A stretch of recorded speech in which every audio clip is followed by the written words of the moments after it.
welcome. So, a little update here. We visited my old place and brought back quite a few things with us. As you can see, the mess here, because we just like literally got in and dumped it up here. So today I'll be sorting through all this. You know, we got back a while ago, so yeah, this stuff's been laying here for like a few days. There have been quite a few of you asking when the project room video will be set up. Well, there's quite a bit to do here. Rich said he'll be creating a workbench here for me at the other end of the room, and part of the flooring needs to be done over there. But we've got like 50 other things that we're doing simultaneously, so certain things need to be prioritized. However, there has been progress indeed, and I want the room to be complete before I put all this together and release it as a video. I want to show the progress and the setup from start to end. Now this video is basically a little update and a talk actually. I just want to talk and chill with you guys. I was going to do a blog post on this because, you know, I've got stuff on my mind. And I still may do a blog post, but I thought, you know, why not just do a vlog style video as well as that, while I sort out a part of my room and give you all a little taster of the future upcoming project room video. Not sure when it will be, but I'm working towards it along with some other videos. PCBWay have now become a one-stop solution. Other than doing high-quality PCB boards, they now do CNC services as well as 3D printing. There is also the 5th design contest happening right now, so you can design, submit, and win a prize. Well, one thing that did arrive today, and this is, I keep calling this thing a plinth actually. I don't know what I really call it. Plinth is just, I don't know, amusing. Anyway, I got it custom made to fit in this place here, this place where I've got this Amiga 500 setup going here underneath the skylight. And yeah, so this, I'm gonna be, you know, installing things around here today, along with just like talking and chilling with you guys. Excuse the background sounds. There's like quite a lot going on outside. People use these freaking electric streamers just as I'm filming, so you get stupid sounds. Anyway, let's just shut the window time temporarily. I mean, it is very warm in here, but I'm gonna have to bear it for a little while. Anyway, yeah, this is the problem. So I'm in the middle of like an electronics project here at the moment, but I'm gonna have to move everything. This is the thing, I cannot help myself. I get into things and I, you know, have to have a makeshift workspace here. I just create one somewhere. I'd love to have everything completely organized, but life is just not always like that. I've got 50 other things that I need to do, so I gotta prioritize. Oh man, what's wrong with you now?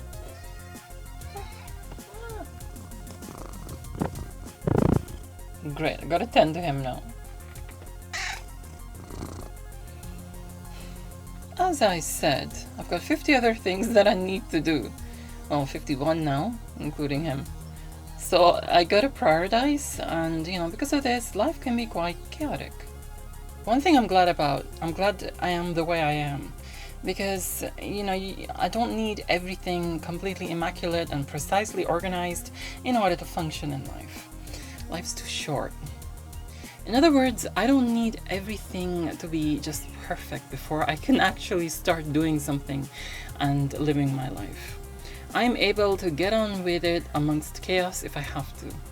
I have a bit of a mad scientist-y thing going on inside me. I can just find a space and get on with something. I mean, it ends up with me making a bit of a mess in the process, sure, but this is how I operate sometimes, because I guess in the past I've just had to. Not everyone's life is exactly the same, and you know, we all mentally evolve to our surroundings. I mean, you have to sometimes. The one thing I'm sure about, you have to be really careful, because it can end up being a vicious circle sometimes. There is a point where if your surrounding is a bit chaotic, whether it's caused by commitments or things or people, believe me, there's plenty of assholes in life who try to make it difficult. I pity them for wasting their own times in the process. But, you know, that's a whole other matter. Anyway, as I was saying, there's a point where if your surroundings are chaotic and you mentally adjust and cater for everything, you know, you have to make sure you don't go too far and subconsciously create needless chaos in those times where there isn't any. Those calm times where you miss out, that's what I'm talking about. I've been guilty of that in the past, unfortunately. You know, you fall into that trap where you make everything around you more chaotic in order to deal with it. Make sure you know that switchover point. from adapting the chaos in order to deal with it, to being your own worst enemy and creating the chaos for yourself to deal with. It's a mode that can easily be switched into. We're very distracted in today's world and quite overstimulated, I have to say. And our communications are not the best, ironically, even though we're very well connected. Being aware of things like this is the difference between being alive and actually living as opposed to existing and conforming. And doing everything socially acceptable or set way of doing things. Believe me, people are assholes and they will judge you if you don't do things their way. I've experienced this. Some will even spend their lives finding fault in you in order to make themselves appear superior to you. It's fake. It's bullshit. Don't fall for it, or you'll be trapped, pleasing toxic people. And for what? Their approval? And who exactly appointed them as authority? Yeah, none other than their own delusional sense of entitlement. Honestly, this egotistical competitiveness and the giant serving of toxicity it comes with, which I see in people around me these days, seriously bores me. It's none other than raw bullshit. It's illusory. And whoever engages in it are complete fools. I'm sorry, but they are. This survival of the fittest is a farce and is causing chaos absolutely everywhere. Anyway, as I was saying, I'm not the conforming to normality and social standard type of person. It takes that little bit of craziness in people for discovery, innovation, and whether that's in the material sense or a philosophical sense or whatever aspect of life. I was the really quiet girl who just adhered to the rules, was like trying to be goody two shoes because I thought that's the way and I'll conform to it, and I got seen less. Even though, ironically, the teachers encourage you to be all goody goody. You cannot, if you do this, you'll get a detention. You do this, then it's like, this was like the first 3 years of high school. It was like this. I was like, because I was young, young minds. It happens. And you think that, being a good girl will give you not just popularity or anything like that, but it'll earn you respect and all that stuff. It's a lot of bullshit. I'm not saying be a rebel and be and all sort, but I'm just saying don't be this conformist goody two-shoes, because honestly, it gets you nowhere. They shape you that way just to put you out the way, so that you don't have to worry about you. So that you end up getting forgotten, And that's what happened to me the first 3 years of high school. But the last 2 years, I think something in me, not consciously, but subconsciously, something in me kind of clicked somewhere. And I started feeling, first of all, you get these stupid merits, these merit system in schools. It makes you be like, ooh, if I do this, I'll get a goodie sweet, and it just feels manipulative, to be honest. For me, it did anyway, because towards the end, I was this goody girl, at the first 3, and I got less because I wasn't even noticed. So last 2 years, when I got married, I got a little bit rebellious. When I got these merits in school, I used to actually just give them to my friend. I said, you want it? Have it. They haven't even put my name on it yet, so go on. So she just put her name on my merit, and just took it. I'm like, good, have it. I don't want it. I actually said to a teacher, she said, because they asked for our help because she was struggling. It was a home economics teacher, and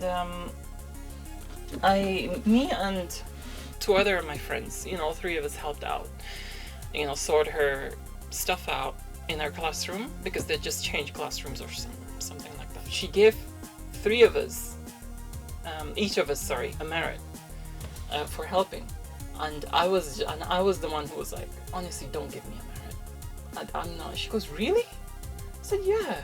It's not. There's no point. I mean, I do all this stuff. I barely have merits anyway. Even though I did it, I get barely noticed for anything good I do. So, screw the merits. And she's like, really, I'm shocked. And she was really shocked, genuinely, about that. That was actually the time. And later on, you know, when she left the classroom, I gave it to my friend and she just put her name on it. So here it is. Let's see if it fits. This will fit. Nice. When I was ordering this, I was actually concerned if it was going to match this. I mean, it's not too far off, which is good. I like the natural wood look. It takes me back, actually. And Rich also likes it, so, you know. But this, yeah, it's custom made. I asked for the length and I asked for, you know, how it is, so, you know, perfect. I'm actually really happy with it. It's proper wood. You know, it is a strange phenomenon. I remember the class clowns of my school, my class, the ones who got in trouble the most. They were the ones who were respected the most by the tutors, by all the tutors and lecturers. And it's really contradictory. You just tell it's like a conveyor belt system. Or it's like if you act out, you get attention, but not just bad attention. You actually get good attention for acting out. So it's a bit crap like that, don't you think? Okay, I don't know what I've just done. Oh, I've just knocked over I knocked over these things, these little skips. Anyway, so I was saying the last 2 years of high school, I got a little bit rebellious. Well, not in like a rude, nasty way. I didn't become a class clown or anything like this. But I started. There was a systems and control and CDT lesson, right? Where's that freaking floppy drive? So yeah, I was saying there was a systems and control and CDT lesson, right? And I remember the tutor, freaking grumpy old guy. He never smiled. I kept wondering, have I seen this guy smile before? And in my 5 years of school, I have never seen this guy smile, not even once. It's like someone stuck his face there with glue. We did electronics projects and I was like, yes, this is exactly what I want to do, right?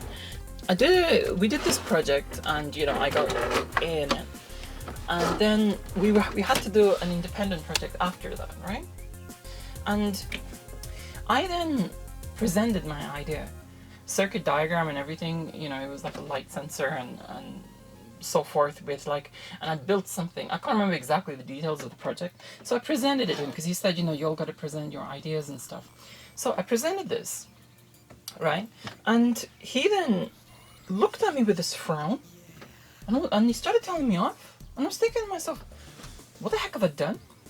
He's telling me off like that. He goes, so he's like saying, oh, why are you being so ambitious for? Stop being so ambitious, you know, and all this stuff. Why are you like making things overly complicated? Stop doing that. You're supposed to do it here and that's it. It's like telling me off because I've got a creative mind and I'm trying to open out. So I started doing this anyway. And he kept slowing me down. And he didn't let me. And I'm just like, to this day, I don't understand why. It was just weird because he showed what the previous year had done. He showed his examples, and mine was, I mean, it wasn't like more complicated than theirs. It was like the best one he showed, you know. So I was gonna end up doing something similar to the best one of the examples. So yeah, he really got something up his butt when I showed him my idea. So I had to do something simpler. Unfortunately, he kind of just like, you know, and even that he just gave me like something stupid, like low grade, not low grade, but like a medium-ish sort of grade. And then he said, because I'm not that great with mathematics, he then said, oh, because you're not that good with mathematics, you know, this field is not good for you. You know, you're completely, you won't survive in it, you want this and you want, it's just like all these stupid excuses. And really, it just started peeing me off. And also, I remember in physics lesson, there was this tutor, and what happened is, we did electronics and physics. I'd actually enjoyed physics quite a bit because of the electronics aspect. The rest of it was boring. Literally, I almost fell asleep in it.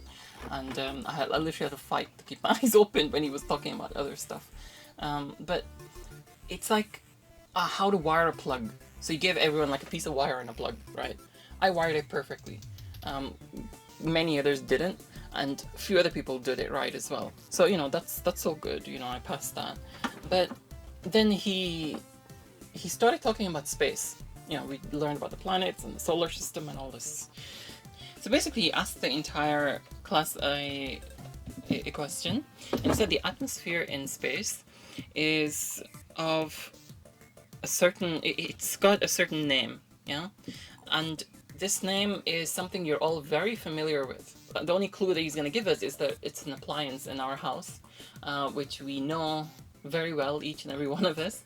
And people put their hands up naming all sorts of weird things. And I put my hand up saying vacuum. And he was just like, yeah, that's right, and so forth. So he wrote that, he turned around, had a straight face, wrote that on the board. And then the class was just like, wow, Madiha, you know, just like in awe of me knowing it. But I've known this for like, you know, goodness how many years since then. There was this parents' evening, right? This parents' meeting thing. So my brother went with me, my older brother, oldest brother. And guess what he said? He said, Madiha is actually really good, but she's cocky. And my brother looked at him really weird. He was just like confused. And then he just looked at my brother with a straight face. He clearly didn't like it. Looked at my brother with a straight face, and my brother responded, this is very unusual. This is not her nature to be cocky. And I was even confused. I was like side glancing him, wondering, what the hell are you talking about? Cocky. I've never been cocky with anybody. And he's like, no, she's not cocky in a rude way. But she's cocky in a sense that she thinks she knows everything. And she knows it all and all this stuff. And I was thinking to myself, what the heck? My brother was still looking at him like he was some like alien. So, I think he was stumbling a little. He goes like, oh, she just thinks she knows it all. And I was like, and I knew what he was referring to then. I was thinking, okay, you're saying this because I knew how to wire a plug and I said vacuum. You know, other than that, I was quiet. So it was really stupid. This has happened in the last 2 years. So this is how I started rebelling a bit. I started speaking up a bit more. I was sick of being the quiet kid and trodden on, not by the students, but actually by the teachers. Because when you're all this nice conformist thing, this conforming person, you get trodden on by the teachers. You really do. You know, high school did suck for me. But when I left high school, good riddance. I mean, I'll say there was some good times in high school. I had some good times with my friends, and also, you know, the stuff I did at home. I came home and, you know, messed around with my beautiful amigas. But, you know, aside from that, and the music and everything and the hi-fis and all this, aside from that though, high school was crap. Really, you know, I don't really have much photographs of it or anything like this, and I don't really want to. I went to college, right? After that, I did like general technology, hoping to like have the electronics in it, and it did. So I did that, and I have to say those were actually the best years of my life. You know, in the sense of, you know, when people look back and think high school's the best time of your, you know, and all that stuff. Even university wasn't the best time of my life. University people, this sucked. It wasn't that good. There was so much competitive shit going on. You know, it's just academia competitiveness and all this crap. And if you're lucky, the tutors will like you. If they don't like you for something, then believe me, your time at university or anywhere is going to be difficult, including high school. College was my favorite times. I had a lot of fun, and it's that technology building, the technology center, which I was in for quite a long time, and quite a few years. It was like about 4 years or something, and I think possibly 4 years there, and I really loved it. I wish I could actually work at that place and, you know, work as a technician there, because I did work experience there as well. You know, I was like one of the technicians, and I really had fun with them there, and I got to know quite a few of them, you know, the technicians, and since then, you know, they'd always like smile at me and say alright, and just joke around with me when, you know, when they saw me in lectures, and so forth. So I'd always come to them for components, right? I'd always come to them for components, and they'd be like, "Oh, she's come back here. What's she gonna take from us now?" And it was really fun. I really loved it, and that's they did encourage me as well. And one of the tutors, he knew that I enjoyed, you know, creating my own projects and stuff. The rest of the class, actually, except for one, the rest of the group were just like, they couldn't be bothered. They just went out and just wanted to dust around. But I used to stay for lunchtimes. Actually, this other guy did as well. And me and this other guy actually used to work on our own projects in the room when like they were all having lunch. And yeah, it was really cool actually. So I really enjoyed my college years. Were amazing. High school was crap. And to be honest, university was okay, but you know, I miss that technology building. It's just gone. I miss it so much. You know, I learned this in school. Like, once you conform, everyone expects you to be this conforming, spineless pushover. And I had to fight my way to actually fight through the spineless pushover thing. And I've been doing it throughout my life. Because, you know, I'm quite kind and friendly natured. So people just see me as one giant rug to walk over, you know, but they complain when I don't. University for me personally, I found that some of it was full of these gatekeeper types, especially the tutors, which I had to deal with. Oh my god. One type of person I cannot stand is the gatekeeper. Seriously, screw you. If you're sitting in the gatekeeper chair of my personal passions, let's say Amiga, music making, vintage hi-fi, or electronics, or anything like that, believe me, there's people out there who think they own these fields, who think it's them who decide who has an interest in these things and who doesn't, who decides. They think they're the god figure of these. And if you're into them and they don't like that you're into them, then they'll punish you for it. They'll try and make life difficult for you. These are the types the masses suck up to and practically worship. This is extremely weak and manipulative type of person who lives off the admiration supply of the masses. The very type of people I've had to deal with in my school years, my university years, who tried to hold me back and make my life hard. So screw you. No one owns my passions and my interests, my love for the things which I do. No matter how many sock puppet accounts you make and try and derail me, you utter wimps. Hiding behind your elite statuses, you will have your downfall one day and it'll be your doing. These interests are for everyone. And you know something? Nothing lasts forever. And in the end, it'll be your face that will be in the mud. That's a guarantee. A lot of people ask me, Maddie, how did you get into electronics, right? You're a girl, how you get into electronics? You know, yeah, okay, whatever, sex is, who cares? Yeah, people think this way, you know, end of. People just think this way. The girls don't. I've had people comment on my channel saying, oh, it's scientifically proven that women are not good with electronics and they don't want to do it, they have no interest. Shut the fuck up. I have a brain just like you. The reason why I'm into electronics and many girls are not is because I found dolls creepy.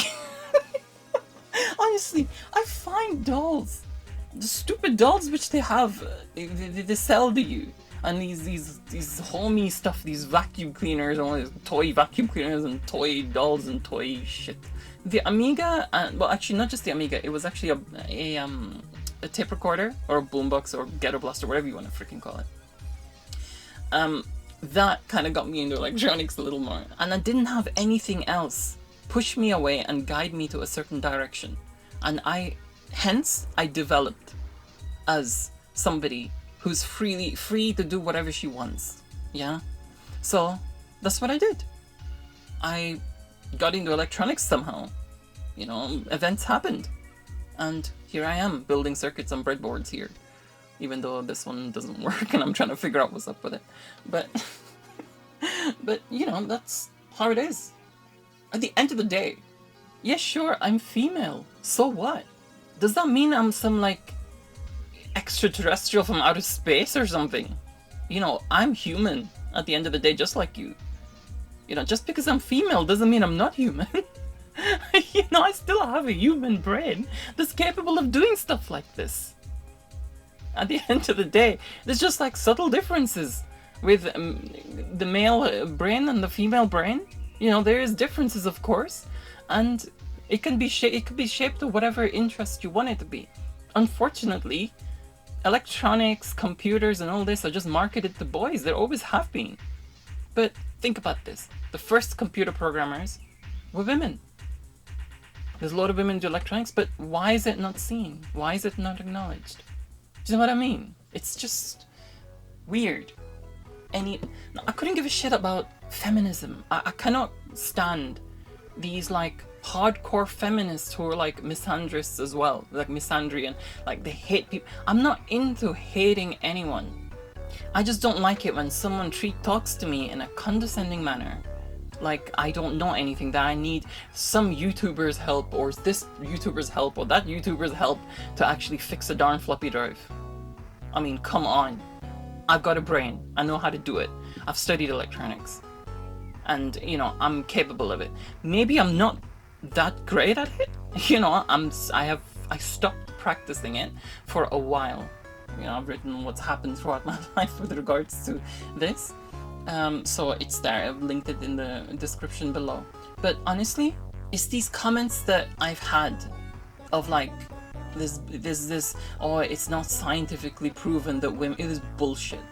And all these comments of like, you know, oh, do you need this person's help to fix your Amiga? Do you need the, you know, it's like, what the hell? I mean, if I need help with fixing my Amiga and floppy drives or whatever, I'll ask. You know, I'll happily ask. I don't need any YouTuber's help. I don't need anyone's help, you know, for this.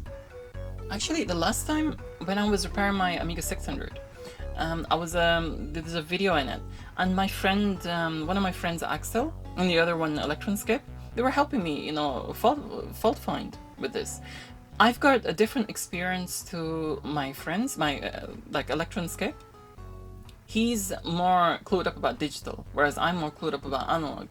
And Axel is, you know, he's got his own fields, and you know, he loves electronics too. So, you know, all three of us just got together and kind of like solved the problem together, really. And it was kind of, you know, I like that.